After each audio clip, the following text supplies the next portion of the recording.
నా పేరు కళ్యాణ్ బాబు అండి. హ్మ్. నేను ఫార్మసీ చేశాను. ఫస్ట్ ఇయర్లో ఫెయిల్ అయ్యాను. హ్మ్. తర్వాత వేరే చిన్న మెడికల్ షాప్లో మళ్ళీ ట్రై చేయలేదా? ఆపేశారా ఇహ చదువు? ఆపేశాను. హ్మ్. కుటుంబ బాధ్యత పైన హ్మ్. కొద్దిగా హ్మ్. నాకు వెంటనే పెద్దోళ్ళు కుదిర్చి సంబంధం చేశారు. హ్మ్. అరేంజ్మెంట్ హ్మ్. పెద్ద కుదిర్చి సంబంధం. ఓకే. ఎన్ని మంత్స్ అవుతుంది మీకు మ్యారేజ్ అయ్యి? నాకు 1 ఇయర్ లోపేనండి, 10 నెలలు అయింది. 10 నెలలు అయింది. హ్మ్. కొత్త బాబు. హ్మ్. దాన్ని బట్టి ఈ అమ్మాయి చెప్పినట్టు మనం ఇంటలేదు. హ్మ్. దాని గురించి మీ దగ్గరికి సమస్య తీసుకొచ్చారు. అంటే మాట వినట్లేదు అంటే భార్య ఏమైనా సరే మాట వినాలి అని మీ ఉద్దేశమా? భార్య అంటే మాట వినే మనిషి అని మీ ఉద్దేశమా? ఇందులో ఈ విధం ఇది సమస్య ఎలాంటి సమస్య అంటే హ్మ్. అన్వయించగా బాగానే ఉన్నాం. హ్మ్. తర్వాత ఫోన్ ఒకటి చూడటం, ఫోన్ చూసి వాట్సాప్లో చాటింగ్లో వీడియో ఫోన్స్లో వీడియో కాల్స్లో హ్మ్. ఎక్కువగా ఎడిక్షన్ అయిందమ్మా. ఏం జరుగుతుంది అనేది నాకు అర్థం కావట్లేదు. ఇప్పుడు మీరు అడిగితే ఏం చెప్తుంది? నా ఫోన్ ఎందుకు అటెండ్ అవ్వట్లేదంటే చెప్పదు. అసలు మీతో ఎలా ఉంటుందండి? మ్యారేజ్ అయ్యి 10 నెలలు అయిందని అన్నారు కదా, మీతో ఎలా ఉంటుంది? మీతో బాగానే ఉంటుందా? మీతో మాట్లాడటం బాగానే ఉన్నట్టే యాక్షన్ చేస్తామ్మా.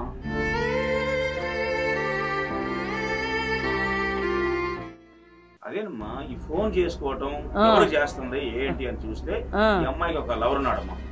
అది బయటపడ్డది. నాకన్నా పెళ్లి కాక ముందు ఒక అతనితోటి సంబంధం ఉంది.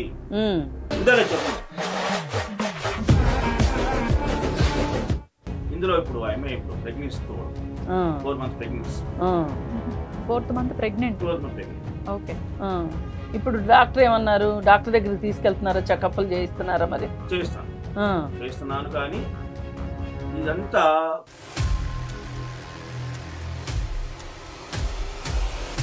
ఇప్పుడు ఏమనింది అమ్మా? ఇవన్నీ ఉన్నాయి ఏంటిది అంటే నువ్వు చెప్పేది నాకు అవసరం లేదు, నువ్వు చెప్పాల్సిన పని లేదు, నేను అతనే నాకు ఇష్టం అని మాట్లాడుతుంది. మొండిగా మాట్లాడుతుంది. అది భర్త, నువ్వు భర్త స్థానం ఉన్నావు, నా భర్త కాదు, అదే నాకు భర్త, అతనితో నేను ఉంటాను, అతనితో కాపురం చేసి అతనితోనే ఉంటాను, నీతో ఉండను, విడిపోతాను అని వాదిస్తుంది.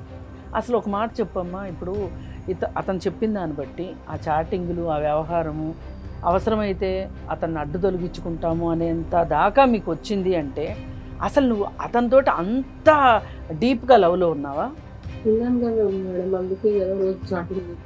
అతను ఏమంటున్నాడు? నాకు ఉద్యోగం వచ్చింది, నువ్వు వచ్చేసేయి అని అంటున్నాడు.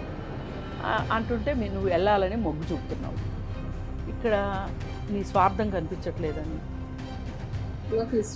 ఇష్టమా అక్కడ పెట్టు ఒక్క నిమిషం. నీ స్వార్థం ఉందా లేదా? ఇదే ప్రేమ ఆ రోజు ఎందుకు చూపించలేదు?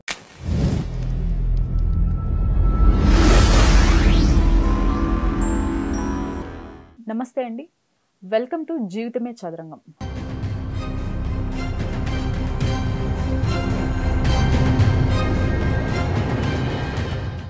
మనతో family counsellor, social activist Shri Krishnakumari garu ఉన్నారు. మేడం నమస్తే. మేడం నమస్తే.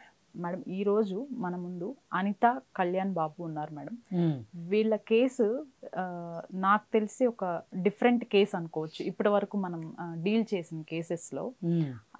ముఖ్యంగా కళ్యాణ్ బాబు గారు ఈ కేసు అంటే నా భార్య నా మాట వినట్లేదు, అట్లీస్ట్ మేడంతో మాట్లాడే ప్రయత్నం చేయిస్తే ఏదన్నా చిన్న మార్పు వస్తుందేమో అన్న ఒక ఆశతో మన ముందుకు తీసుకురావటం జరిగింది. తన భార్యతో సహా మన ముందున్నారు.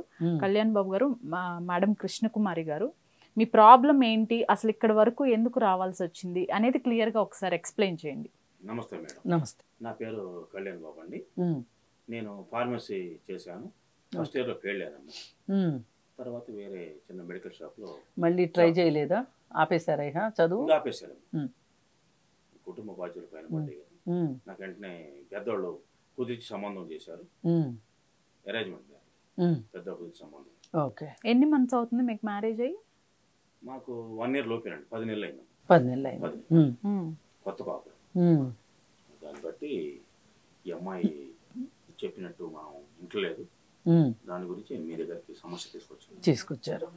అంటే మాట వినట్లేదు అంటే భార్య ఏమైనా సరే మాట వినాలి అని మీ ఉద్దేశమా? భార్య అంటే మాట వినే మనిషి అని మీ ఉద్దేశం? ఇందులో ఈ విధం ఇది సమస్య ఎలాంటి సమస్య అంటే అన్వయించగా బాగానే ఉన్నాము. తర్వాత ఫోన్ ఒకటి చూడటం, ఫోన్ చూసి వాట్సాప్లో, చాటింగ్లో, వీడియో ఫోన్స్ లో, వీడియో కాల్స్ లో ఎక్కువగా ఎలక్షన్ అయిందమ్మా. ఇక అదే ప్రపంచం. బయటకు వెళ్ళిన తర్వాత మరి ఇంటికి వచ్చినప్పుడు ఏమైనా కావాలని అడుగుతాం కదా, ఇంట్లో ఎలా ఉంది ఏంటి భోజనం చేశాను అడుగుతాను కూడా నా కాల్ రిసీవ్ చేసుకోదమ్మా, నాతో మాట్లాడదు. మిస్ కాల్ పడిన తర్వాత చేయాలి కదా. అవును, మళ్ళీ ఇంటికి వచ్చి చూసి గొడవ పడి కూడా మళ్ళీ వెళ్ళిపోతుంటాను. నా పని నేను చేసుకుంటాను. నేను డ్యూటీకి సమాధానం చెప్పాలి బాధ్యతగా. అవును, ఏం జరుగుతుంది అనేది నాకు అర్థం కావట్లేదు. ఇప్పుడు మీరు అడిగితే ఏం చెప్తుంది, నా ఫోన్ ఎందుకు అటెండ్ అవ్వట్లేదంటే చెప్పదు. అసలు మీతో ఎలా ఉంటుందండి? మ్యారేజ్ అయ్యి 10 నెలలు అయిందని అన్నారు కదా, మీతో ఎలా ఉంటది? మీతో బానే ఉంటుందా? మీతో మాట్లాడటం బాగానే ఉన్నట్టే యాక్టింగ్ చేస్తామ్మా, బాగానే ఉన్నట్టే ఉంటది. మరి అందరూ సంబంధం చేసేటప్పుడు అందరు అడిగారు, మీకు పెళ్లి చేసుకోవడం ఇష్టమేనా? 1-2 సార్లు అడిగారు, అందరు అడిగారు, అటువంటి ఇటువంటి అందరు అడిగితే నాకు ఇష్టమేనా చేసుకోండి. పెళ్లికి ముందు మీ ఇద్దరు ఏమైనా మాట్లాడుకున్నారా? పెళ్లి చూపుల్లో కానీ అంత మాట్లాడుకోలేదు. మాట్లాడుకున్నా. ఇప్పుడు పెళ్లి చూపులు అయిపోయి పెళ్లి కుదిరిన తర్వాత పెళ్లి మధ్యలో కూడా ఏం మాట్లాడుకోలేదా? ఏం మాట్లాడుకోలేదు. మాట్లాడుకోలే. కుదిర్చే సంబంధం కదా, చేసుకున్న సంబంధం, అందరు కుదిర్చిన సంబంధం అని మేము పెళ్లి చేసుకొని బయటకు వచ్చేసాం. మీకేమనిపిస్తుంది, అసలు ఏం జరిగింది అనిపిస్తుంది? అదేనమ్మా, ఈ ఫోన్ చేసుకోవటం ఎవరు చేస్తుంది ఏంటి అని చూస్తే ఈ అమ్మాయికి ఒక లవర్ ఉన్నాడమ్మా, అది బయటపడ్డది. నాకన్నా పెళ్లి కాక ముందు ఒక అతనితోటి సంబంధం ఉంది, ఉందా చెప్పు. నువ్వు వాట్సాప్లో వీడియో కాల్లో మాట్లాడుతూ ఉంటే నేను ఎందుకు లేని పట్టించుకోలేదు, చెప్పుకోరు చూశానమ్మా. 1-2 వార్నింగ్ కూడా ఇచ్చాను. ఆ ఫోన్ కూడా నేను ఇసుకు పొట్టి ఫోన్ పగలు కొట్టాను. మళ్ళీ అవసరం కదా నాకు అని మళ్ళీ కొనిచ్చారు, మళ్ళీ కొనిపెట్టాను. ఇందులో ఇప్పుడు ఆమె ఇప్పుడు ప్రెగ్నెన్సీ తోడు 4 months pregnancy, 4th month pregnant. Okay. ఇప్పుడు డాక్టర్ ఏమన్నారు? డాక్టర్ దగ్గరికి తీసుకెళ్తున్నారా? చెకప్లు చేయిస్తున్నారా? మరి చేస్తున్నాను కానీ ఇదంతా ఫోన్ లో మాట్లాడటం, వాట్సాప్ లో మాట్లాడటం, నా ఇష్టం అంటాం, నువ్వు చెప్పేది ఏందంటాం, ఈ రివర్స్ అయిందమ్మా. అంతా రివర్స్ అయింది. పెద్దల సంబంధం చేసుకున్నప్పుడే వాళ్ళు అడిగారు నీకు చేసుకోవడం ఇష్టం ఉందా అని. మరి ఎందుకు నన్ను ఎందుకు చేసుకోవాలి, నా జీవితం ఎందుకు బలి చేయాలి? ఐబే తోటి వీడియో కాల్లో మాట్లాడటం, దొంగసాటుగా లాకులు పెట్టుకోవటం, ఏమేంటి మాట్లాడటం అనేది కూడా నా దగ్గర అన్ని రిపోర్టు వాట్సాప్ లో నా ఫోన్ లో నేను వాట్సాప్ చేసుకున్నాను. మా అమ్మాయి ఆల్రెడీ ఆ ఫోన్ నుంచి మీ ఫోన్ లో చేసుకున్నాను. అవి చూపిస్తే నంబర్స్ ఉంటాయి కదా, అవి కూడా నాకు తెలుసు కాబట్టి నేను కొనిపెట్టి ఫోనే కదా. ఇప్పుడు ఏమనింది అమ్మా, ఇవన్నీ ఉన్నాయి ఏంటిది అంటే, నువ్వు చెప్పేది నాకు అవసరం లేదు, నువ్వు చెప్పాల్సిన పని లేదు, నేను అతనే నాకు ఇష్టం అని మాట్లాడుతుందండి. మొండిగా మాట్లాడుతుంది. అది భర్త, నువ్వు భర్త స్థానం ఉన్నావు, నా భర్త కాదు, అదే నాకు భర్త, అతనితో నేను ఉంటాను, అతనితో కాపురం చేసి అతనితోనే ఉంటాను, నీతో ఉండను, విడిపోతాను అని వాదిస్తుంది. మరి ఎట్లా మీరు మీ ఇంట్లో చెప్పే ప్రయత్నం, అమ్మాయి వాళ్ళ ఇంట్లో చెప్పే ప్రయత్నం చేశారా? చెప్పాను మేడం. వాళ్ళకి చెప్తే వాళ్ళు ఏమన్నారు? వాళ్ళు ఏమంటారు ఇంకా ఏమంటారు, మా ఇష్టం అంటారు. వాళ్ళు కూడా అన్నారా ఆ మాట? అలా ఉన్నట్టుగా క్రియేట్ చేసింది అమ్మాయి, నాకే సంబంధం లేదు అని. కానీ తీవ్రంగా నాకు ఉంది సంబంధం అని చెప్పేసి ఒప్పుకుంది. అవసరమైతే నేను ఏమైనా చేసి కూడా, కుట్ర చేసి కూడా, ఏదైనా చేసి కూడా, నీకు ఏదైనా ఆహారంలో ఏదన్నా చేసి కూడా, మత్తులో పెట్టి కూడా నీకు తప్పించి కూడా అతనితో వెళ్ళిపోతాను అనే కుట్ర ఉందమ్మా అమ్మాయికి. అది కూడా నేను వాట్సాప్ లో చూసా, వాట్సాప్ లో ఉంది అలాగా, నీ దగ్గరికి వచ్చేస్తాను, నీతో అతనితో నేను ఉండను అని అంటుంది. ఇప్పుడు కడుపులో ఉన్న ప్రెగ్నెన్సీ, మరి 4 మంత్ ప్రెగ్నెంట్, నా పరిస్థితి ఏంటి, నా బాబు పరిస్థితి ఏంటి, నా పాప పరిస్థితి ఏంటమ్మా చెప్పండి. అందుకని మీ దగ్గర నా సమస్య మీ దగ్గర తీసుకొచ్చాను. ఇప్పుడు ఒకటి కళ్యాణ్ బాబు కదా మీ పేరు. ఇప్పుడు అమ్మాయి అంత చేసింది, వాళ్ళిద్దరు చాటింగ్ హిస్టరీలో కూడా అవసరమైతే మిమ్మల్ని పక్కకు తప్పించి వాళ్ళిద్దరు కలిసి ఉండాలి అని అనుకుని ఉన్నది చాటింగ్ లో చూసారు మీరు. మరి ఇంత తెలిసి మరి ఆ అమ్మాయే ఎందుకు కావాలనుకుంటున్నారు మీరు? నా భార్య కదా, నా ప్రెగ్నెన్సీ ఉంది కదా, నా భార్య నా ప్రెగ్నెన్సీ అంటే 4th మంత్ ప్రెగ్నెంట్ కాబట్టి కావాలంటున్నారా? భార్య కూడా కావాలా? భార్య కూడా కావాలి కదా. ఆ అమ్మాయి నేనంటే నేను మనసులో లేదు కదా, నా మనసులో నేను లేను. పెళ్లి కాకముందే ఉంది కదండి వాళ్ళకి లవర్స్. అతను ప్రేమించుకున్నప్పుడు అతనితోనే పెళ్లి చేసుకుని ఇంట్లో చెప్పుకునే ధైర్యం లేదా? చేసుకోవచ్చు కదా. ఇవాళ నాకు ప్రాణం ఎందుకు తీయాలి, నేనెందుకు బలి కావాలమ్మా? రైట్. ఒక్కసారి మీ వైఫ్తో మాట్లాడే ప్రయత్నం చేద్దాము. ఏమ్మా అనిత, ఆయన చెప్పేవి అన్నీ కూడా నిజాలేనా? నువ్వు ఇందా నుంచి ఆయన అంతటా ఆయన పాపం మాట్లాడుకుంటూ పోతున్నాడు, నువ్వు సైలెంట్ కూర్చున్నావు. నిజం చెప్పు. అది నిజమే మేడం. నేను కాలేజ్ డేస్ లోనే బీటెక్ చదివే రోజుల్లోనే నా క్లాస్మేట్ నేను ప్రేమించాను మేడం. ప్రేమించానంటే ఇద్దరు సైడ్ ఫస్ట్ తనే ప్రపోజ్ చేశాడు. సో నేను కూడా యాక్సెప్ట్ చేశాను. ఇద్దరం చాలా ఒకరంటే ఒకరు పడి చచ్చేటట్టు ప్రేమించుకున్నాం మేడం. అతనంటే నాకు చాలా ఇష్టం మేడం. ఇంట్లో పేరెంట్స్ భయం వల్ల నేను ఇంట్లో చెప్పలేకపోయినా మేడం. అట్లా కాదమ్మా, మరి నువ్వు పెళ్ళికి ముందు ఇప్పుడు చూపించే ధైర్యం ఏదో పెళ్ళికి ముందు చూపించాల్సింది కదా. అంటే మా ఇంట్లో క్యాస్ట్ ఫీలింగ్ ఎక్కువ మేడం. మళ్ళీ మా ఫాదర్ మదర్ ఏం చేస్తారేమో అని భయంతో మళ్ళా వాళ్ళు సమాజానికి సొసైటీకి ఎక్కువ రెస్పాన్సిబిలిటీ ఇస్తారు. ఎందుకంటే ఇంట్లో కంటే బయట సమాజానికి వాళ్ళు ఎక్కువ. అట్లా నాకు భయం వేసింది మేడం. అట్లా నేను చెప్పుకోలేదు, నా మనసు దిగమింగుకున్నాను. వాళ్ళు చెప్పుకోలేక ఏది చేయలేక రోజు చస్తూ బతుకుతున్నాను మేడం. నీ జీవితం గందరగోళం చేసుకోవటం కాకుండా నీ భర్త జీవితం గందరగోళం చేసి పుట్టబోయే బిడ్డకు కూడా ప్రశాంతత లేకుండా చేస్తున్నావు. అసలు ఒక మాట చెప్పమ్మా, ఇప్పుడు అతను చెప్పిన దాన్ని బట్టి ఆ చాటింగ్లు ఆ వ్యవహారము అవసరమైతే అతన్ని అడ్డు తొలగించుకుంటాము అనేంత దాకా మీకు వచ్చింది అంటే అసలు నువ్వు అతనితోటి అంత డీప్గా లవ్లో ఉన్నావా? ఉన్నాను కదా మేడం, అందుకే కదా రోజు చాటింగ్ చేసి. ఇప్పుడు చూడమ్మా, మరి ఇప్పుడు నువ్వు 4th month ప్రెగ్నెంట్ కదా, అసలు ఈ బిడ్డకైనా ఇతని తండ్రా లేకపోతే అతనే తండ్రా? అతనితో నీకు ఇంతవరకు ఎలాంటి ఫిజికల్ రిలేషన్షిప్ లేదా మేడం? ఫిజికల్ రిలేషన్ లేదు, మెంటల్ గానే కనెక్ట్ అయిపోయావు. కాదమ్మా, ఇష్టం లేదంటావు. అట్లా కాదమ్మా, ఇప్పుడు అసలు ఇంకొకరు నేను జీవితంలోకి ఎందుకు వెళ్ళావు నువ్వు? అది ఇంట్లో భయపడి నేను అట్లా మ్యారేజ్ చేసుకోవాలి మేడం. అసలు నాకు అసలు ఇంట్రెస్ట్ లేదు మేడం. ఇప్పుడు తెలుసా అసలు ఇంట్రెస్ట్ అప్పుడు ఇంట్రెస్ట్ ఉందా లేదా అనేది పక్కన పెట్టే పెళ్లి చేసుకున్నావు. మనసు చంపుకొని చేసుకున్నాను. మనసు చంపుకున్నాను అని అనుకు. నువ్వు కనీసం ఈ రోజుల్లో పెళ్లి చూపుల తర్వాత పెళ్లి అనుకున్న తర్వాత పెళ్లి లోపు కూడా చాలా మంది అమ్మాయిలు మాట్లాడుకుంటున్నారు, కాబోయే భార్యాభర్తలు మాట్లాడుకుంటున్నారు. అలా మాట్లాడడానికి ప్రయత్నం చేసి నాకు వేరే ఇంకొక అతనంటే ఇష్టం ఉంది, ఈ పెళ్లి పెద్దల బలవంతంతో చేసుకుంటున్నాను అని కనీసం అతనికన్నా చెప్పుంటే అతను ఏదో ఒక మార్గంలో ఈ పెళ్లి చెడగొట్టుకునేవాడు కదా, అతని తరఫు నుంచి అయినా చెడగొట్టుకునేవాడు. అంటే ఇక్కడ ఇంకొక విషయం చెప్పు. ఇప్పుడు నీకు పెళ్ళవుతోంది, నీకు పెళ్ళవుతున్న విషయం అతనికి తెలుసా? నీ లవర్ ఎవరైతే ఉన్నారో అతనికి తెలుసా? మరి అతను ఆ టైంలో ఏం మాట్లాడలేదా? వద్దు నువ్వు వచ్చేసి నేను చూసుకుంటాను అని చెప్పాడు మేడం. నాకే భయం వేసి. మీకెందుకు భయం వేసింది? నీకెందుకు భయం వేసిందమ్మా? అంటే మీ అమ్మా నాన్నలకే భయపడ్డావా, లేకపోతే అతనికి అంతకు ముందు ఏమన్నా జాబ్ లేదా, ఇప్పుడేమన్నా కొత్తగా వచ్చిందా, ఏం జరిగింది అనేది నాకు క్లారిటీ కావాలి. నేను ప్రేమించుకున్నప్పుడు ఇద్దరం స్టూడెంట్స్ కాబట్టి అలా లవ్ జరిగింది మేడం. తర్వాత నువ్వు ఉండు, జాబ్ వచ్చిన తర్వాత మనం వేరే దగ్గరికి వెళ్ళి నేను తీసుకెళ్లి చూసుకుంటాను, అప్పటి వరకు ఇక్కడ ఉండని చెప్పాడు మేడం. సో ఇప్పుడు జాబ్ వచ్చింది, జాబ్ రాగానే నన్ను తీసుకెళ్తాను, నువ్వు వచ్చే ఇప్పుడు అతను వచ్చే అంటున్నాడా? వచ్చే మేడం మెసేజ్ చేస్తున్నాడు. ప్రెగ్నెంట్ అని అతనికి తెలుసా? అన్ని చెప్పాను మేడం, ప్రతి ఒక్కటి అనువున ప్రతి ఒక్క విషయం వాట్సాప్ లో చాట్ చేస్తా మేడం. ఏది మీ ఇంట్లో జరిగే ప్రతి విషయం మీరు తిట్టేది అన్ని చెప్పిద్ది అన్ని చెప్పిద్ది. నేను బయటికి బాటు ఆలస్యం, డ్యూటీకి బాటు ఆలస్యం. నేను ఫోన్ మళ్ళీ బయటికి పోయిన తర్వాత లంచ్ టైంలో మీరు తిన్నావా అని అడుగుతా. నేను అడుగుతానికి కూడా నాకు రిప్లై ఇవ్వదు, ఫోన్ రిసీవ్ చేసుకోవద్దు, వెయిటింగ్ కాల్. నీ ఆరోగ్యం ఎలా ఉంటుందని నేను అడుగుతాను, ఎలా తిన్నావా తినలేదా అని. సాయంత్రం ఇంటికి వచ్చిన దాకా నాకు ఇదే టార్చర్ అమ్మ, ఎలా ఉందో ఎట్లుంటుందో అని. మరి ఇప్పుడు అవసరమైన సంపుదాన్ని ప్లాన్ చేసుకుంటే నేనేం చెప్పాలి ఇంకా? మరి అలాంటప్పుడు ఈ భార్య ఎందుకయ్యా నీకు?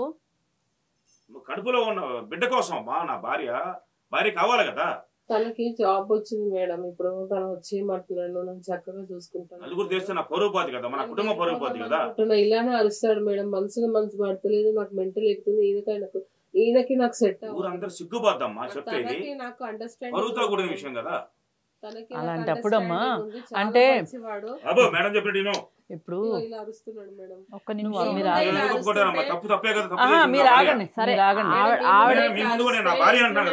అవునయ్యా మేడం, ఇప్పుడు ప్రెగ్నెంట్ అంత అవసరం లేదమ్మా. నువ్వు తప్పు చేసావు, ఆ కోపం ఆయనకు ఖచ్చితంగా ఉంటది. అది ఒక మాట 2 మాటలు ఆయనకు ఆవేశం ఉంటది, అందులో తప్పేం లేదు. కాకపోతే మీరు ఒక నిమిషం ఆగండి. చూడండి మేడం, కావాలంటే చాటింగ్ చూడండి మీరు, ఏమేమి చేసిందో, ఎంత వెధవ పని చేసిందో. సిగ్గు బాలిన పనిది కాదండి, క్రూరమైన పనిది. అట్లా కాదు, ఒక మాట మేము కొంచెం ఆ అమ్మాయిని సముదాయిస్తాం, ఆగండి, ఆ అమ్మాయికి అర్థమయ్యేటట్లు చెప్తాము. అందుకనే ఒక్క నిమిషం మేడంని మాట్లాడనివ్వండి, మాకు అర్థమవుతుంది మీ బాధ, మీరు ఎంత బాధపడుతున్నారు అనేది మాకు అర్థమవుతుంది. ఒక్క నిమిషం మీరు సైలెంట్గా ఉంటే ఆ అమ్మాయితో మాట్లాడే ప్రయత్నం చేద్దాం. ఓకే, అమ్మాయి మాట్లాడుతున్నప్పుడు మీరు రైజ్ అయిపోతున్నారు, మీరు కోప్పడుతున్నారు అమ్మాయి పైన. అతను ఏమంటున్నాడు, నాకు ఉద్యోగం వచ్చింది, నువ్వు వచ్చేసేయ్ అని అంటున్నాడు. అంటుంటే నువ్వు వెళ్ళాలని మొగ్గు చూపుతున్నావు. ఇక్కడ నీ స్వార్థం కనిపించట్లేదా నీకు? నాకు ఇష్టం కదా మేడం. ఇష్టమా అక్కడ పెట్టు, ఒక్క నిమిషం. నీ స్వార్థం ఉందా లేదా? ఇదే ప్రేమ ఆ రోజు ఎందుకు చూపించలేదు? ఇప్పుడు ఇతను ఓకే అంటే అతనితో వెళ్ళిపోతావు కదా నువ్వు. తప్పు అంటే నేను ఆత్మహత్య చేసుకుంటాను మేడం. ఒక్క నిమిషం. ఇప్పుడు ఇతను సరే అని కూడా బెదిరిస్తున్నారు. ఇప్పుడు ఇలా మీరు విడాకులు ఇచ్చారనుకోండి, నువ్వు అతని దగ్గరికి వెళ్ళిపోతావా? వెళ్ళిపోతానికి రెడీగా ఉన్నావు కదా, అంటే నీది ఎంత స్వార్థమో నీకు అర్థమవుతుందా? ఎందుకు అనుకుంటావు? ఇష్టమే ఉంటే ఈ పెళ్లి చేసుకోకుండా ఉండేదానివి, అతని కోసం నువ్వు వెళ్ళిపోయేదానివి. వెయిట్ చేసి, లేదు అంటే పెద్దవాళ్ళని ఒప్పించి అతనితోనే నేను పెళ్లి చేసుకుంటానని ఒప్పించేదాన్ని. పెద్దలు కూడా అడిగారమ్మా మేడం, చేసుకుంటాప్పుడు అడిగారు, ఒకటి 2 సార్లు అడిగారు, మరి అప్పుడు ఏం చెప్పలేదు? అవును, అప్పుడు అతనికి ఉద్యోగం లేదు కాబట్టి. ఇప్పుడు చూడమ్మా, ఎన్ని రకాలుగా ఆలోచించినా, ఎటు నుంచి ఎటు చూసినా కానీ ఇక్కడ నీది అతనిది స్వార్థం కనిపిస్తుంది. అతని స్వార్థం ఏంటో చెప్పమంటావా? ఆ రోజు చేసుకుంటానని చెప్పింది, ఆ రోజు నాకు ఉద్యోగం లేదు అని చెప్పి ధైర్యం చేసి బయటికి రాలేదు. ఇప్పుడు నాకు ఉద్యోగం వచ్చేసరికి మొగుడినే వదిలేసుకుని వస్తుంది అంటే రేపు పొద్దున అతని దగ్గరికి వెళ్ళిన తర్వాత అసలు నీకు విలువ ఉంటుంది అనుకుంటున్నావా? అసలు భర్తనే వదిలేసి వచ్చింది అంటే, కడుపులో ఉన్న బిడ్డతో వచ్చేసింది అంటే ఇంత స్వార్థపరురాలు రేపు నాకంటే సరైనోడు ఇంకెవడన్నా వస్తే అతన్ని కూడా ఇష్టపడుతుందా అనే ఆలోచన కనుక అతనికి వచ్చింది అనుకోండి, 4 రోజులు నా కోసం వెయిట్ చేయకుండా ఇంట్లో వాళ్ళు చూసి పెళ్లి చేసేసుకుంది అని నీ మీద కక్ష పెట్టుకున్నాడు అనుకో, అప్పుడు నీ పరిస్థితి ఏంటి? పుట్టబోయే బేబీని ఏం చేద్దాం అనుకుంటున్నావు అమ్మా? అంటే నీతో పాటే తీసుకెళ్తావా? తన బిడ్డ అంటున్నాడు కదా, నా బిడ్డ అంటున్నాడు కదా, తన బిడ్డని తనకి ఇచ్చేసి వెళ్ళిపోదాం అనుకుంటున్నాను. అంటే 9 నెలలు మోసి కని ఇచ్చేసి వెళ్తావు అతని ప్రేమ కోసం. మరి అంటున్నాడు కదా మేడం, నా బిడ్డ పెరిగిపోతుంది నాకు, ఇదే మాట కాదమ్మా. నువ్వు ఒక్క నిమిషం, ఇప్పుడు మనసు పట్టిన కాదమ్మా, నాకు అందుకే మెంటల్ ఎక్కువ. ఇప్పుడు ఇతను ఇలా మాట్లాడుతుంది, నువ్వు అతనితో చాటింగ్లు చేయటం మొదలెట్టాకనా అంతకు ముందు కూడానా? అంటే ఆ విషయం తెలిసినప్పటి నుంచి కదా, అంటే అప్పటి వరకు మంచిగానే ఉన్నాడు కదా. మరి ఇప్పుడు ఇతనికి ఎవరన్నా ఒక పాత ఫ్రెండు, కాలేజీలో చదువుకున్న అమ్మాయి వచ్చి ఇలా ఫోన్లు మాట్లాడుతుంది అనుకో, చాటింగ్లు చేస్తుంది అనుకో, నువ్వు ఒప్పుకుంటావా? ఎవరు ఒప్పుకోరు కదా మేడం. మరి ఇప్పుడు అతను ఎలా ఒప్పుకుంటాడు? మరి అరుస్తున్నాడు అని చెప్తున్నావేంటి? అసలు ఒక మెచ్యూరిటీ అనేది ఉందా నీకు? నిన్ను కాదు, ఇంత మెచ్యూరిటీ లేని అమ్మాయికి పెళ్లి చేసిన మీ అమ్మా నాన్న అనాలి. అంటే మీరు కనింది పెంచింది పెళ్లి చేయటానికేనా? ఎవరో ఒకళ్ళని ఎత్తున పడేయటానికేనా?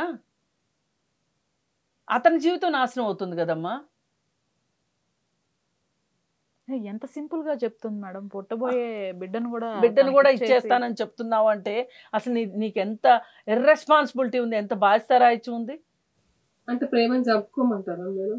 అది ప్రేమ కాదమ్మా, స్వార్థం. నీది నిజమైన ప్రేమే అయితే గనక నువ్వు అతని కోసం వెయిట్ చేసేదానివి. లేదు బలవంతంగా పెళ్లి చేస్తానని ఇంట్లో వాళ్ళంటే ఇంట్లో వాళ్ళని మీరు నాకు ఈ పెళ్లి చేస్తే నేను చావనన్న చేస్తా కానీ నేను పెళ్లి చేసుకోను అని చెప్పుండాల్సింది ఆ రోజు. ఇవాళ ఉన్న ధైర్యం, ఇవాళ ఉన్న తెంపు ఆ రోజు నీకు లేదు అంటే అతనికి ఉద్యోగం లేదు కాబట్టి, అతనికి ఉద్యోగం వస్తో రాదో తెలియదు కాబట్టి ఇతను పెళ్లి చేసుకున్నావు. నన్ను ఎందుకు పెళ్లి చేసుకున్నావు చెప్పు. నేను కావాలని చేసుకోలేదు, మా అమ్మ నాన్న చేశారు. అడిగారు కదా మీ ఇంట్లో అందరిని. అవును, నీకు ఇష్టమేనా కాదా అని అడగలేదా నిన్ను? అడిగితే ఇప్పుడు ఆ సిచ్యువేషన్ అప్పుడు అట్లా ఉండే కాబట్టి ఇష్టం అని చెప్పిన మేడం. దాన్ని కూడా నీ స్వార్థానికే వాడుకుంటున్నావు. రేపు పొద్దున అతను ఇదే స్వార్థం, నన్ను ఇష్టపడింది, నన్ను లవ్ చేసింది, కానీ ఇంట్లో వాళ్ళతో చెప్పారని చెప్పి ఇంకో పెళ్లి చేసుకుని అక్కడికి వెళ్ళి ప్రెగ్నెంట్ అయ్యి తిరిగి వచ్చింది ఈ అమ్మాయి, ఓ బిడ్డను కానీ వచ్చింది. 4 రోజులు ఉన్న తర్వాత అతని ఇంట్రెస్ట్ కూడా తగ్గిపోయిన తర్వాత నిన్ను వెళ్ళిపోమంటే నీ గతి ఏంటి చెప్పు? అలా అనడని అనుకుంటున్నావా నువ్వు? అనుకుంటున్నాను మేడం, ఎందుకంటే నా మీద చాలా ప్రేమ ఉంది ఆయనకి. ఆయన పెళ్లి చేసుకుని ఆయన నా కోసం పెళ్లి చేసుకోకుండా ఉన్నాడు కదా మేడం. ఎన్ని సంవత్సరాలు అయిపోయిందమ్మా? 10 అదేదో నెలలు 10 నెలలు, ఇదేదో 10 సంవత్సరాలు అయినట్టు మాట్లాడుతున్నావు. ఒకటమ్మా, ఈ అమ్మాయి ఇలా వినదు కానీ చూడు బాబు, చెప్పండి మేడం, నువ్వు ఆ అమ్మాయికి విడాకులు ఇచ్చేసేసి నీ పెళ్ళి నువ్వు చేసేసుకో. అప్పుడు కానీ అక్కడికి వెళ్ళిన తర్వాత ఏమవుతుందో ఆ అమ్మాయికి తెలుస్తుంది. మేము ఎన్నో ఇట్లాంటివి వినుంటాం కదా, ఎన్ని జీవిత గాథలు వింటే కానీ మేము ఇలా మాట్లాడడానికి రాదు కదా. ఖచ్చితంగా అమ్మాయి జీవితంలో జరిగేది ఏంటి అంటే, అక్కడికి వెళ్ళిన తర్వాత 4 రోజులు ఉన్న తర్వాత ఇంక చాలు, ఆ రోజు నన్ను మోసం చేసావు నువ్వు, నేను వచ్చే వరకు, నాకు ఉద్యోగం వచ్చే వరకు ఆగకుండా, ఇది నీది నిజమైన ప్రేమ కాదు, నువ్వు నన్ను మోసం చేసావు కాబట్టి నిన్ను నీ భర్త నుంచి విడదీశాను అని అతను ఒక సాడిస్టిక్గా మాట్లాడకపోతే చూడండి, ఇలా ఎంతో మందిని చూసాం. అంటే వీళ్ళిద్దరి పరిస్థితి ఓకే మేడం, అంటే విడాకులు కాదమ్మా. తీసుకుంటారు, మరి బేబీ పరిస్థితి అది కొంచెం నెక్స్ట్ మాట్లాడదాం. ఇప్పుడు ఈ అమ్మాయి ఈ భర్త వద్దు అనుకుని వెళ్ళిపోవాలనుకుంటుంది కదా, అతను నమ్ముకుని. ఇది ఎలా ఉందంటే, వాన వస్తుందని చెంబులో నీళ్లు పారబోసుకున్నట్లుంది. నువ్వు అలా చెయ్యొద్దు. అలా చేస్తే గనక నీకు ఎంత నష్టం జరుగుతుందో నీకు తెలియదు. ఇలాంటివి మేము చాలా చూసాం. నువ్వు వెళ్ళి అసలు నిజంగా అతను మంచివాడైతే గనక సరే, ఇంట్లో వాళ్ళ ఒత్తిడితోటి ఆ అమ్మాయి పెళ్లి చేసేసుకుంది. ఆ అమ్మాయి ఏదో ఆ అమ్మాయి కాపురం అమ్మాయి చేసుకుంటుంది. ఓ బిడ్డో పిల్లోడో పుట్టబోతున్నారు. ఆ అమ్మాయిని డిస్టర్బ్ చేయకూడదని నిజమైన ప్రేమ అయితే త్యాగం కోరుకుంటుంది. నీది నిజమైన ప్రేమ కాదు, అతనిది నిజమైన ప్రేమ కాదు. అతని ఇంట్లో తెలుసా మీ ఇద్దరు విషయం? తెలుసా? తెలీదు. బా, మహానటులు అండి వీళ్ళు. అంటే ఇప్పుడు ఎన్ని కుటుంబాలు నాశనం మేడం. ఇప్పుడు వాళ్ళు ఒప్పుకోరు రేపు పొద్దున. మీరు చాటింగ్ అన్ని చూసారు కదా, చూశాను మేడం. ఆ నెంబర్ కి మీరు ఏమన్నా ఫోన్ చేసి మాట్లాడటం? నేను చేయలేదు మేడం. మీరు అసలు చేయలేదు? అతనితో అసలు మాట్లాడలేదు? నాకు సంబంధం లేదు కదా మేడం, ఈ అమ్మాయితో కదా నాకు సంబంధం. ఆ అమ్మాయితోనే మాట్లాడారు, చెక్ చేశారు. కాదమ్మా, భయపడి ఇవాళ నా ప్రాణం మీద నన్ను సంపాలి, నేను ఏమైనా చేసి నీ గాడికి వస్తాను అని చెప్పిన తర్వాత నేను ఈ బయటపడ్డాను. ఆయన అన్నీ ఊహించుకుంటాడు మేడం, నేను అలా ఏం చెప్పలేదు. నేను వస్తాను, నీతోనే నేను వదిలిపెట్టి వెళ్ళిపోతాను అన్న మాట చెప్పాను, కానీ చంపుతాను. ఎంత జరిగినా కూడా నా భార్య నాకు కావాలంటానమ్మా నేను. మేడం, నువ్వు కనేసి ఇచ్చేసి వెళ్ళిపోతానంటున్నావు. అతను ఇంకో పెళ్లి చేసుకుంటాడు. ఆ బిడ్డని ఆ తల్లి వచ్చి పెంచాలి, అతని భార్య వచ్చి పెంచాలి. నువ్వు ఒక పాపనో బాబునో ఈ ప్రపంచంలోకి తీసుకొచ్చిన తర్వాత ఇంకొక తల్లికి, తండ్రి అతనే కావచ్చు, ఇంకొక తల్లికి వదిలేసి వెళ్ళిన తర్వాత నీకే ఇంత స్వార్థం ఉంటే ఆ వచ్చే అమ్మాయికి ఇంకెంత స్వార్థం ఉంటుంది? నీ బిడ్డను సరిగ్గా చూసుకోకపోతే ఏంటి పరిస్థితి? అంటే నీ సంతోషం కోసం, నువ్వు ప్రేమ అనుకునే దానికోసం, నీ సుఖం కోసం నువ్వు ఒక బిడ్డను వదిలేసి వెళ్తున్నావు అంటే ఎంత స్వార్థం అనుకోవాలి దీన్ని? అసలు నీకు డాక్టర్ కూడా చెప్పాడంట కదా, ప్రెగ్నెంట్గా ఉన్నప్పుడు సెల్ ఫోన్ ఎక్కువ మాట్లాడకూడదు అని. బాగా తలనొప్పి వస్తుందని ఈయనకు ఒకసారి చెప్తే హాస్పిటల్ తీసుకెళ్ళాడు మేడం. అప్పుడు ఈయన ముందే చెప్పాడు, ఫోన్ తనకి ఇవ్వకు, ఫోన్ వల్ల ఈమెకు మొత్తం హెడేక్ వస్తుంది, దూరం పెట్టని పెట్టారు కదా. అదే ఈ ఆవేశమే ఇక్కడ దాకా తీసుకొస్తుంది. మీరు కూడా కొంచెం ఆవేశం తగ్గించుకోవాలి. అయితే ఇప్పుడు బిడ్డకి మంచిది కాదు ఆరోగ్యానికి అంటే కూడా నువ్వు ఫోన్ వదులుకోలేకపోయావంటే, అసలు ఇప్పుడు ప్రెగ్నెంట్ అవుతున్నారు అనగానే తల్లిలో న్యాచురల్గా ఒక స్పందన రావాలి, ఒక ఫీలింగ్ అంటారు దాన్ని, ఫీలింగ్ రావాలి. నేను ఏం చేస్తే నాకు పుట్టబోయే బిడ్డ బాగుంటుంది, ఆరోగ్యంగా ఉంటుంది అని ఎవ్వరు ఏ చిట్కా చెప్పినా వింటుంది తల్లి. తల్లి మనసు అప్పుడే స్టార్ట్ అయిపోతుంది, పుట్టక ముందే స్టార్ట్ అయిపోతుంది తల్లి మనసు. ఆ తల్లిలా ఆలోచిస్తుంది, ఎవరు పెద్దవాళ్ళు ఏం చిట్కాలు చెప్తారా, ఏం జాగ్రత్తలు చెప్తారా, నా ఆరోగ్యం బాగుంటే కదా నా బిడ్డ ఆరోగ్యం బాగుంటుంది, మంచిగా డెలివరీ అయిపోవాలి, పుట్టబోయే బిడ్డ అందంగా పుట్టాలి, చక్కగా ముద్దొచ్చేలాగా లావుగా ఆరోగ్యంగా పుట్టాలి అని కోరుకుంటుంది ఏ తల్లి అయినా. మరి నువ్వేంటమ్మా, నీకు నీ మీద ఉన్న స్వార్థం పుట్టబోయే బిడ్డ మీద కూడా లేదు ప్రేమ. అందుకని నీ మనస్తత్వం మార్చుకోకపోతే ఇతనితో ఉంటావా, అతని దగ్గరికి వెళ్ళిపోతావా, నీ బిడ్డను వదిలేసుకుంటావా, ప్రేమను చంపుకుంటావా ఆ ప్రేమ కోసం ఈ ప్రేమను చంపుకుంటావా అనేది ఇప్పుడు నీ ముందున్న ప్రశ్న. నువ్వు ఏమైనా సరే ఆలోచించుకుంటాను మేడం, నేను మనసు మార్చుకుంటాను అంటే నేను నీతో ఇంకేమైనా మాట్లాడతా. లేదు అంటే గనక అతనికి చెప్పేది అతనికి చెప్తాము. అతను ఏం చేయాలో కూడా అతని భవిష్యత్ కార్యక్రమం కూడా చెప్తాం. కాదు మేడం, నాకు ఇక్కడ ఒక చిన్న డౌట్ ఉంది. జనరల్గా ఇట్లాంటి పని ఇప్పుడు ఒక మగవాడు చేస్తే బోల్డ్ అని కేసులు ఉన్నాయి, సెక్షన్స్ ఉన్నాయి పెట్టడానికి. మరి ఇట్లాంటివి ఆడవాళ్ళు చేస్తే కూడా న్యాయపరంగా ఎలా పోరాడాలంటారు? లేదు, అతను వెళ్ళి ఆమె క్రూయల్టీ గ్రౌండ్స్, ఇది ఇప్పుడు ఈ చాట్లు ఇవన్నీ ఉన్నాయి కదా, వీటన్నిటిని పెట్టి ఆ క్రూయల్టీ గ్రౌండ్స్ కింద ఆమె మీద కేసు పెట్టచ్చు. ఈమె మీదే కాదు, ఈమెను ఇట్లా ప్రవోక్ చేస్తున్నందుకు అతని మీద కూడా కేసు పెట్టచ్చు. Right, okay. అంత వద్దమ్మా,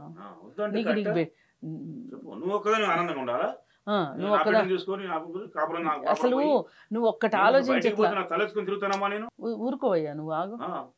ఎలా సిగ్గు వచ్చిందా? ఎలా నేను చేసిన తప్పు అని తెలుసుకుంటుంది, తప్పు అని ఆలోచించుకుంటుంది. ఈ తప్పు అప్పుడు చేశాను నేను, అప్పుడు తప్పు అని తెలియదా? కాదమ్మా, నువ్వు ఏంటి అనేది అట్లీస్ట్ సమాధానం అయినా చెప్పు. ఇక్కడ ముగ్గురు మనుషులు గంట నుంచి మాట్లాడుతున్నారు.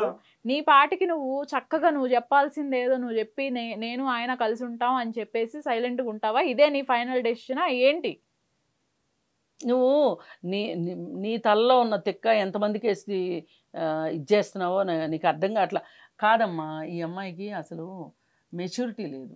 నాకు తెలిసి ఈ అమ్మాయికి కౌన్సిలింగ్ అటెండ్ చేస్తే అసలు కాదు. ఈ అమ్మాయి పెళ్ళంటే ఏంటి, పెళ్ళంటే బాధ్యతలు ఏముంటాయి, మంచి ఏంటి చెడు ఏంటి తెలియకుండా ఎంతసేపటికి ఏంటి అంటే పెళ్ళంటే పట్టుచీరలు, పెళ్ళంటే షికార్లు, ఇలా ఏవేవో ఊహించుకుంది. అవన్నీ కూడా బాగానే జరిగినాయి. ఇప్పుడు ప్రెగ్నెంట్ అయింది. ఈ లోపు అతను వచ్చాడు. అతను నిజంగా అతనికి ఏ దురుద్దేశం లేకపోతే అసలు వీళ్ళ జీవితాల్లోకి రాడు. అతనికి దురుద్దేశం ఉంది. అది ఆ అమ్మాయికి అర్థమయ్యేసరికి ఆ అమ్మాయి జీవితం నాశనం అవ్వకపోతే చాలు. ఎంత త్వరగా అర్థం చేసుకుంటుందో ఖచ్చితంగా అతను సరే ఆ అమ్మాయి నన్ను మోసం చేసిందనైనా దూరంగా వెళ్ళిపోయేవాడు. కానీ మోసం చేసింది, ఈ మోసానికి మోసం చెయ్యాల్సిందే అని అతను వచ్చి కూర్చున్నాడు ఇప్పుడు ఈ అమ్మాయి జీవితంలో. ఆ అమ్మాయికి అది అర్థం కావట్లా, తెలుసుకోవట్లేదు. కానీ ఆ అమ్మాయి తెలుసుకోవాలి అంటే కొంచెం మీకు ఓర్పు కావాలి. మీరు మాట్లాడితే పనులు అవ్వవు. ఇప్పుడు ఆ అమ్మాయిని మీరు చేసిన పనులకి అరుస్తారా? ఖచ్చితంగా అరుస్తారు. మీరేమైనా ఘనకార్యాలు చేశారా? మీరేమైనా ఘనకార్యాలు చేశారా నెత్తిన పెట్టుకోవడానికి? ఒకప్పుడు మీరే చెప్పారు కదా ఆయన చక్కగా ఉన్నాడు, బాగున్నాడు, బాగా చూసుకున్నాడు అని. మీరు ఇన్ని ట్విస్టుల మీద ట్విస్టులు ఇచ్చిన తర్వాత ఆయన అరవకుండా ఇంకెలా తయారవుతాడు చెప్పండి? అవును, అందుకే మీరు కాదు, మీరు ఇక్కడికి వచ్చి మంచి పని చేశారు. చూడు అనిత, నీకు ఇప్పుడు మేము మాట్లాడింది మేడము, నేను మాట్లాడిన దాన్ని బట్టి మీ హస్బెండ్ యొక్క బాధని చూసిన తర్వాత కూడా మీకు అసలు ఒక ఆలోచన రావట్లేదు అంటే మీదెంత తెలివిలేననే అనుకోవాలి, అతి తెలివైనా అనుకోవాలి. చెయ్యి కూడా చేసుకోలేదమ్మా, ఈ రోజు కూడా చెయ్యి కూడా చేసుకోలేదు, ఒక మాట కూడా అనలేకపోయాను నేను, దెబ్బ కూడా కొట్టలేదు. అడగండి మీరు కావాలంటే, ఇంత తప్పు చేసినా కానీ ఫోన్లో మీరు చూడండి కావాలంటే, ఎంత క్రూరంగా భయంకరంగా ఆమె వాట్సాప్ వీడియో కాల్స్ అమ్మాయే మాట చెప్పేస్తుంది కదా చేస్తున్నాను అని. ఇప్పుడైనా తెలుసుకోపోతే ఎట్లా జీవితం నాశనం అయిపోతుంటే? ఒకటే పరిష్కారం అనిత, నువ్వు ఏదైనా మనసు మార్చుకునే ఉద్దేశం ఉందా లేదా? మార్చుకుంటావు కదా, అట్లయితే నువ్వు ఫస్ట్ నువ్వు నోరు తెరిచి చెప్పమ్మా, తలుపుతే కాదు, చెప్పు ఏ విషయం చెప్పు. మరి నువ్వు పెళ్లిలో చాలా మంత్రాలు చదివావు కదా, ధర్మేచ అర్ధేచ అన్ని విన్నావు కదా. అంటే ఏ కష్టం వచ్చినా నిన్ను వదలను అని ఆయన అంటాడు. ఎన్ని కష్టం వచ్చినా కానీ నేను నిన్ను వదలను అని నువ్వు మాట ఇచ్చావు కదా. మరి ఆ మాటకైనా కట్టుబడి ఉండాలి కదా. ఒక ఆవు ఇచ్చిన మాట కోసం బిడ్డను వదిలేసి వెనక్కి వచ్చింది కదా. మరి నువ్వు ఇచ్చిన మాట కోసం మరి పెళ్ళిలో వాటిని ఏంటంటారు, ప్రమాణాలు, వాటికి విలువ లేదా? అందుకే అర్థమైంది నువ్వు ఆలోచనలో పడ్డావని. అందుకే నేనేం చెప్తా అంటే నీకు మొదటిగా ఆ ఫోన్ స్విచ్ ఆఫ్ చేసి ఫోన్ పక్కన పెట్టేసి, ఆ ఫోన్ స్విచ్ ఆఫ్ చేసి పక్కన పెట్టావు అంటే చాలు నీ భర్తకి నీ మీద నమ్మకం వస్తుంది. అర్థమైందా? ఆ ఫోన్ నీకు, నీ బిడ్డకే కాదు నీకు కూడా రేడియేషన్, అది నీ ఫ్యామిలీనే నాశనం చేసేంత రేడియేషన్ అది. అందుకని ఆ రేడియేషన్ తప్పుకోవాలి అంటే ఫోన్ స్విచ్ ఆఫ్ చేసేసి ఫోన్ తీసుకెళ్ళి బావిలో పడేసేసి చక్కగా డాక్టర్ గారు ఎట్లా చెప్పారు, ఎలా తినమన్నారు, ఏం చేయమన్నారు అవి తింటూ నీ ఆరోగ్యం సరిగా చూసుకుంటూ రెగ్యులర్గా డాక్టర్ చెకప్లకి వెళ్ళి నువ్వు నిజంగా ఈరోజు ఇలా నా భార్యకి ఇంకొక ఆలోచన ఉంది అంటే, ఆలోచన వస్తుందంటేనే తట్టుకోలేని మగవాళ్ళని చాలామందిని చూసాం. నీకు ఆలోచన వస్తే కూడా ఇంత ఓపికగా అతను ఉన్నాడు అంటే చాలా గొప్ప విషయం అది. నువ్వు అతను చూడడానికి అమాయకంగా కనిపిస్తున్నాడేమో కానీ అతను లాంటి వాళ్ళు ఉండరు. నువ్వు అందుకని నీకు అతని మీద ఇష్టం ఉందా లేదా, ఇష్టాన్ని నెమ్మదిగా పెంచుకుంటావా లేదా అనేది నీ ఆప్షను. కానీ నీ బిడ్డ కోసం ఉంటున్నాను అనుకో ప్రస్తుతానికి, అతని మీద ప్రేమ లేకపోయినా. కానీ నిన్ను నీ బిడ్డని అతను చూసుకునే విధానాన్ని బట్టి అతని మీద కూడా నీకు ప్రేమ వస్తుంది. అలాగే ఇంకొక ఆప్షన్ ఉంది అనుకున్నప్పుడు మన మనసు ఆలోచించే విధానం వేరుంటుంది. ఏ ఆప్షను లేదు, నా పెళ్ళే నా ఆప్షన్ అయింది, భర్తే నా ఆప్షను, నా పుట్టబోయే బిడ్డే ఆప్షన్ అన్నప్పుడు నీ ఆలోచన విధానం ఒకలా ఉంటుంది. అందుకని నువ్వేదో త్యాగం చేస్తున్నట్లు త్యాగమయ్యేలాగా మొహం పెట్టక్కర్లేదమ్మా. నువ్వు నీ బాధ్యత ప్రకారం నువ్వు ఉండబోతున్నావు, నీ బిడ్డ కోసం, నువ్వు చేసుకున్న పెళ్ళి కోసం, నువ్వు చేసుకున్న భర్త కోసం. ఇది ఆరోగ్యకరం. ఇప్పుడు ఈ పెళ్ళిళ్ళు ఇట్లాంటివన్నీ ట్రాఫిక్ రూల్స్ లాంటివి. ట్రాఫిక్ రూల్ ఉందనుకో, మనం పాటిస్తున్నాం అనుకో, మనం హ్యాపీగా ఉంటాం. ట్రాఫిక్ రూల్ పాటించిన వాళ్ళ వల్ల పక్క వాళ్ళకి నష్టం, మనకి నష్టం. అందుకని పెళ్ళి అనేది ఒక చట్టబద్ధమైన క్రమబద్ధమైన జీవితం. అదే ఇలాంటి తప్పు అతను చేసున్నట్లయితే గనక ఈ పాటికి ఇంత చెప్పేదాన్ని కాదు. ఒక అమ్మాయికి కాబట్టి ఇంత చెప్తున్నా. నువ్వేమి అంత బాధపడొద్దమ్మా. ఆ ఫోను ఆపేసేయాలి, ఆ ఫోన్ తీసేసేయాలి. అసలు నువ్వు డెలివరీ అయిన తర్వాత అప్పుడు కావాలనుకుంటే ఫోను చూసుకోవచ్చు. కానీ ఇప్పుడు మట్టుకు నువ్వు, నీ భర్త, నీ బిడ్డ ఇంతవరకు ఆలోచించు. ఇక్కడ స్వార్థం ఉన్నా తప్పులేదు. కొన్నిసార్లు ప్రేమ కన్నా స్వార్థం మంచిది అనిపిస్తుంది. ఇప్పుడు అతనికి ఏదో మోసం చేసేస్తున్నాను అని నువ్వు అనుకోక్కర్లా. అతను మోసంగా నీ దగ్గరికి ఎంటర్ అవుతున్నాడని మా నమ్మకం. అందుకని నువ్వు కూడా అది నమ్మితే మంచిది. అయితే ఇక్కడ ఇంకొక విషయం కూడా మనం కళ్యాణ్ గారు, మీరు కూడా ఈ జరిగిన ఎపిసోడ్ అంతా గమనిస్తే మీ బాధలో ఎంత వాస్తవం ఉన్నా కూడా కొంతవరకు మీ ఆవేశాన్ని తగ్గించుకోవాల్సిన రెస్పాన్సిబిలిటీ మీకు కూడా ఉంది. మీకు జరిగింది అన్యాయమే, అది ఖచ్చితంగా ఒప్పుకుంటాము. అయితే ఇక్కడ మ్యాక్సిమం అంటే నాకు తెలిసి ఇంకో 2-3 సిట్టింగ్స్ కౌన్సిలింగ్ కావాలి. కౌన్సిలింగ్ తనకు అయితే అవసరం అని నాకు అనిపిస్తుంది మేడం. మీరు ఒక మంచి కౌన్సిలర్ని కూడా తనకి అపాయింట్ చేస్తే బెటర్ అని నేను ఫీల్ అవుతున్నాను. అవును, అట్లనే అట్లీస్ట్ ఒక సిట్టింగ్ కూడా ఇద్దరికి కలిపి కూడా, ఎందుకంటే ఈయన కూడా డిస్టర్బ్ అయిపోయాడు. అవును, కంప్లీట్ గా. ఇప్పుడు ఇతను మాట్లాడే విధానం కానివ్వండి, ఆవేశం కానివ్వండి, ఎటు చేయలేని పరిస్థితుల్లో చాలా మానసికంగా ఇబ్బంది పడుతుంది. అందుకే అవును, అందుకే వీళ్ళిద్దరికి కలిపి మేడం ఎన్ని సిట్టింగ్స్ అవసరం అవుతాయో ఒక మంచి కౌన్సిలర్ ని, ఒక 2-3 సిట్టింగ్ల. ఇప్పుడు ఏంటంటే మీరు ఇప్పుడు అసలు ఆలోచించిన అమ్మాయి ఇప్పుడు వింటానంటోంది. అవును, అందుకోసమే నేనేంటంటే ఇంకొక 2-3 కౌన్సిలింగ్ సిట్టింగ్స్ పడితే అసలు వీళ్ళ లైఫ్లో ట్రాజడీస్ కానివ్వండి ఇట్లాంటివి ఏవి లేకుండా చాలా చక్కగా వెళ్ళిపోద్ది అనిపిస్తుంది. అవును, కరెక్టే. సరే మేడం, మీరు చెప్పినట్టు కౌన్సిలర్ నెంబర్ ఇస్తానమ్మా మీకు. వెళ్ళండి, ఇద్దరు వెళ్ళండి. వెళ్ళి వాళ్ళు కూడా ఇట్లా సూచనలు చెప్తారు. మీరు ఏం చేస్తే బాగుంటుంది, ఎలా చేస్తే బాగుంటుంది అనేది మీకు చెప్తారు. వాళ్ళు చెప్పినట్టు వినండి.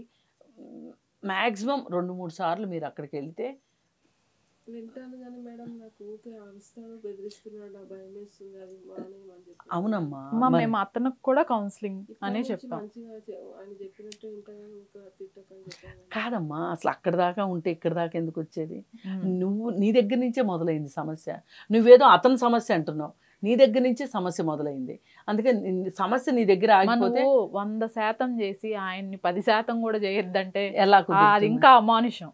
అది అందుకని అతను ఎట్లా ఇప్పుడు ఆ 2-3 సిట్టింగుల తర్వాత నేను మళ్ళీ మాట్లాడతాను, అప్పుడు నువ్వే చెప్తావు మా హస్బెండ్లో చాలా మార్పు వచ్చింది మేడం అని.